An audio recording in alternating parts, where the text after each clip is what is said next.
د کبډي روایتي لوبه که د حکومت د عدم توجه او د ګراوندونو د کمی په وجه باندې د کمیدو او ورکېدو لوري ته روانه ده، ولې د بنو منډان ریاض پارک کې د دغې لوبې ژوندي ساتلو دپاره وخت په وخت لوی لوی ټورنمنټونه شوي دي چې اوس هم د جشن بهارا په نوم باندې د کبډي ټورنمنټ روان دی.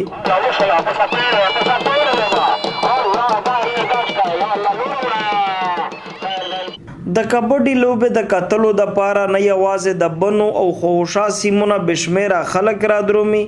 بلکې د شمالي وزیرستان لکه ماروت او د کارک نه هم د کبډي لوبې نه د خوند او ژوند اخیستلو دپاره د زرونو په شمیر خلک را درومي. همدغه وجه ده چې د لوبغاړو هیلې د بنو او په خاصه توګه د منډان پارک سره تړلې دي، ځکه چې په سرکاري سطح باندې د کبډي لوبې دپاره هیڅ ډول ګامونه نه دي پورته کړی شوي. موږ د چارسدین ډسټرکټ سره تعلق ساتو او بنو خلکو له ماله دومره دغه راکړله مینه راکړله چې زه به مخکې نه راتلم او اوس چې څوک چې بنو له زه یم ځای چې ځو. زه سلطان سید شاه نیشنل انټرنیشنل پلیر او نن سبا انټرنیشنل امپایر د کے پی خیبر پښتونخوا نن سبا جنرال سیکرټري ما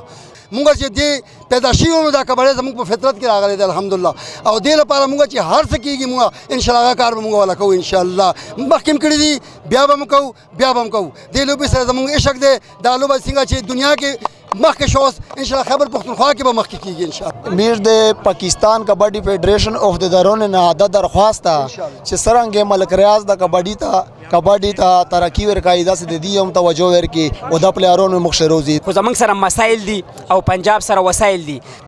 د صوبایي اسمبلی پخوانی غړی او د دې ټورنامنټ منتظم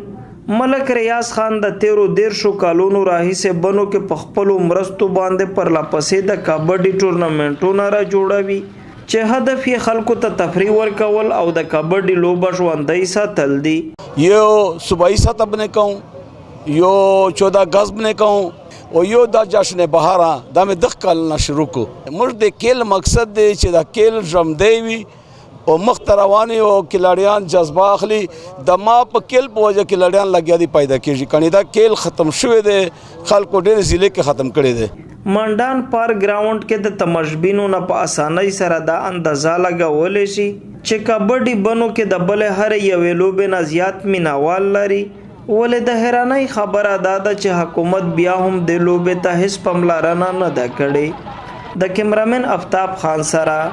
گوهر وزیر، خیبر نیوز، منډان پارک، بنو.